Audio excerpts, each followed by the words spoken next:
Got a great testimony from one of our students I heard in first year this week. And he said about 3 months ago, I was walking through Walmart late at night.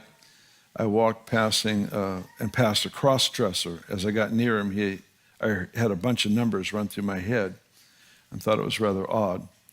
Then I saw the word dad and the number 12. I turned around and said to the guy, "Hey man, this may seem a bit weird to you, but what happened with your dad when you were 12?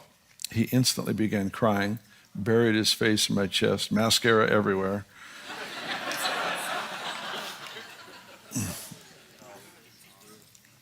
After a little bit, I said, "I think you need to call your dad," which he replied, "I don't have his number."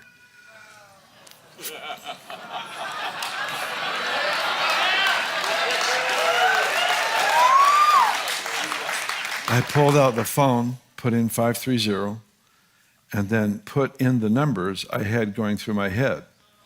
I pressed send and handed him my phone. He got his dad's answering machine. He quickly left a message, practically threw my phone back at me, and ran out of the store. Fast forward to last month. I was in Walmart again late at night, standing in line. There was a man probably in his early 60s standing in line in front of me. He seemed a bit out of it. So I said, "Hey man, you doing okay? You seem like you've got something on your mind." He turned to me and said, "Yes, my son, who I haven't talked to in a very long time, called me a couple months ago." Yeah, it's that good. Called me a couple months ago. Called me a couple months ago and left a message, but he didn't leave a number.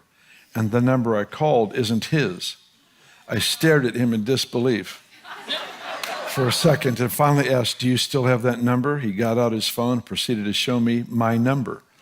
I said, "Sir, do you believe in God or know what prophecy is?" He said, "Yes. I got a prophetic word that God was turning sons back to fathers just yesterday." I had some numbers running through my head, so I asked him for his phone. I put in 530 and the numbers, pressed send, handed him his phone. He got his son's answering machine.